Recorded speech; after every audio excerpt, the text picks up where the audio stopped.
L'accalmie sur le front des feux, menacé par le retour de la chaleur et du vent, les pompiers sont sur le qui-vive même si des ordres d'évacuation sont levés. Au moins 20 personnes ont été tuées en Irak dans des frappes conjointes menées par les États-Unis et l'Arabie Saoudite. Les deux pays disent avoir visé des milices pro-iraniennes.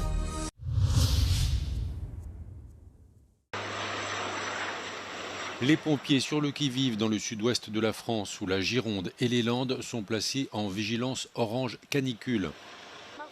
Outre les fortes chaleurs, le vent risque à nouveau de souffler sur les braises, d'alimenter les reprises de feu et de briser l'accalmie.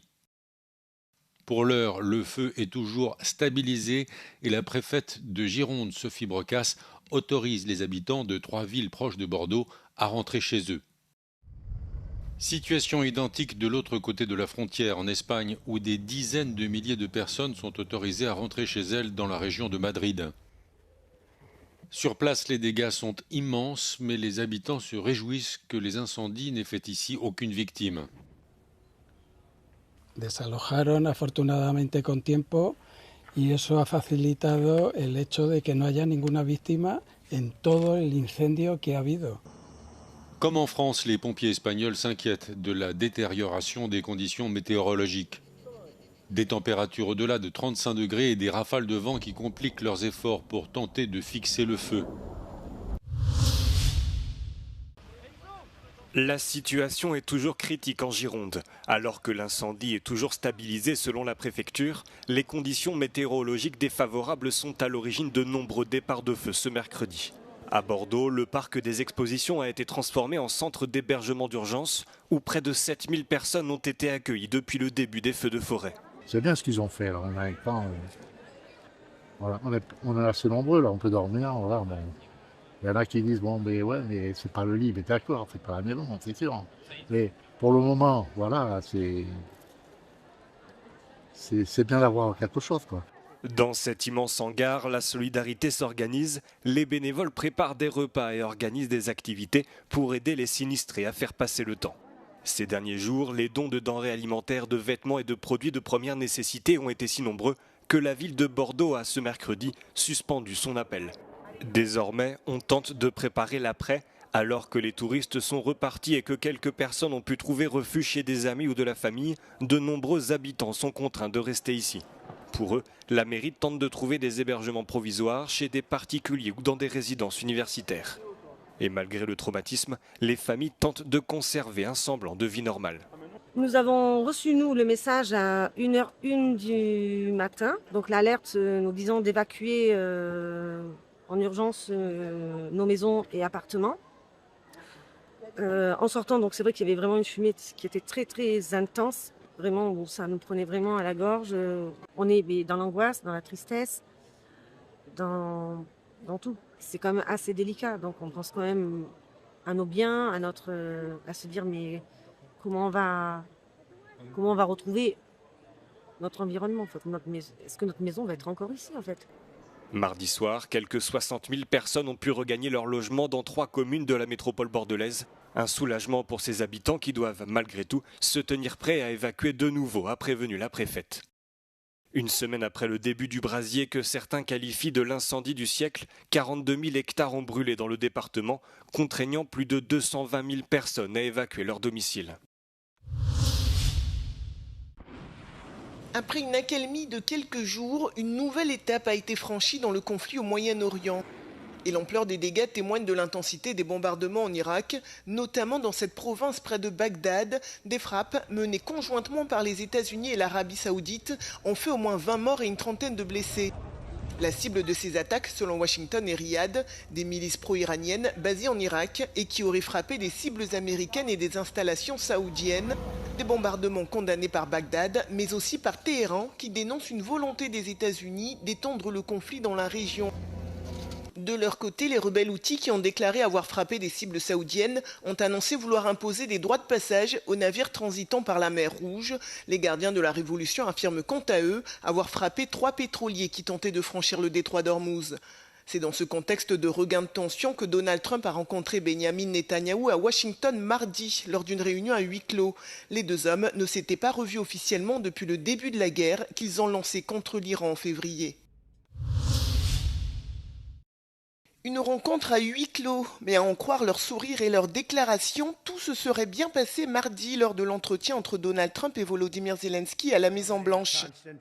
Les relations entre les deux hommes sont notoirement tendues, mais ils ont discuté pendant près d'1 heure de moyens pour aider les capacités de défense de l'Ukraine et notamment de licences pour permettre à Kiev de produire des missiles intercepteurs américains Patriot. Today we had a very good meeting with President Trump. He accepted that he will give us licenses, and then I had meeting with the representatives of production, very strong military companies of the United States. I hope that we will do co-production. This is very important. Volodymyr Zelensky s'est également rendu au Congrès, où il a rencontré les sénateurs qui ont voté un nouveau paquet de sanctions contre Moscou. Un projet de loi qui vise le gaz et le pétrole russe, avec notamment des droits de douane sur les pays importateurs. The bill that we've been working on has bipartisan support, as you saw, large bipartisan support. The president helped. We worked with the president on it. Cette rencontre intervient alors que l'issue de cette guerre est plus que jamais incertaine. La Russie et l'Ukraine intensifient leurs frappes et les négociations de paix sont au point mort après plus de 4 ans de conflit.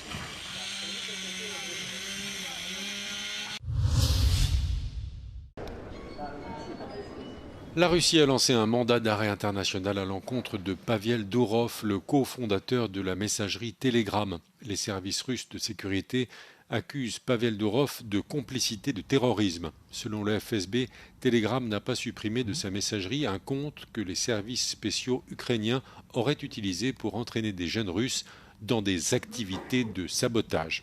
Pavel Durov est né en 1984, à une époque où Saint-Pétersbourg s'appelait encore Leningrad, et il qualifie cette affaire de politiquement motivée. Le cofondateur de Telegram est aujourd'hui détenteur de passeports français et émiratis. La justice française l'a mis en examen en 2024 pour une série d'infractions relevant de la criminalité organisée. Il lui est reproché de ne pas avoir agi contre des utilisations délictuelles de sa messagerie. Pavel Durov a été brièvement placé en garde à vue avant d'être remis en liberté. Son contrôle judiciaire a par la suite été assoupli et Pavel Durov s'est installé à Dubaï. Au moins 13 morts et de nombreuses personnes portées disparues après le séisme qui a frappé l'île japonaise de Kyushu au sud-ouest du pays. Les secouristes sont à la recherche de victimes potentiellement piégées sous les décombres d'un centre commercial où les corps de 3 personnes ont déjà été retrouvés. La première ministre parle d'une course contre la montre.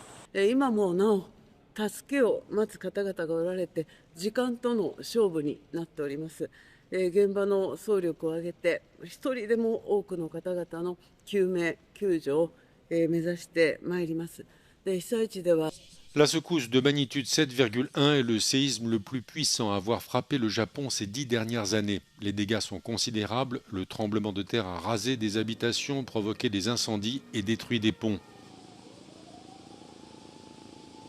今回でかかったですね。前もありましたけど、前以上にちょっとでかかったので、停電もしてますけど、そんぐらいかな。停電、荷物はちょっとひっくり返ってます。Des répliques sont à craindre dans les 2 ou 3 prochains jours et les autorités appellent les habitants à la plus grande prudence. Keiko Fujimori est désormais la nouvelle présidente du Pérou. La dirigeante du parti Fuerza Popular entame un mandat de 5 ans, devenant ainsi la première femme à diriger le pays. Son ascension au pouvoir vise à mettre fin à une décennie marquée par l'instabilité politique, durant laquelle le Pérou a connu 9 changements de présidence. Keiko Fujimori a prononcé son premier discours en tant que présidente devant le Congrès. Elle y a annoncé ses premières mesures concernant la sécurité, l'économie et une réponse au phénomène El Niño, en plus de présenter officiellement son nouveau gouvernement. La nouvelle présidente prend ses fonctions après s'être imposée de justesse au second tour des élections. Elle ramène le Fujimorisme au pouvoir près de 26 ans après le départ de son père, Alberto Fujimori. L'ancien président avait démissionné par fax du Japon suite à la révélation d'un scandale de corruption majeur. La cérémonie d'investiture à Lima a réuni plusieurs chefs d'État et de gouvernement, ainsi que le roi Felipe VI d'Espagne.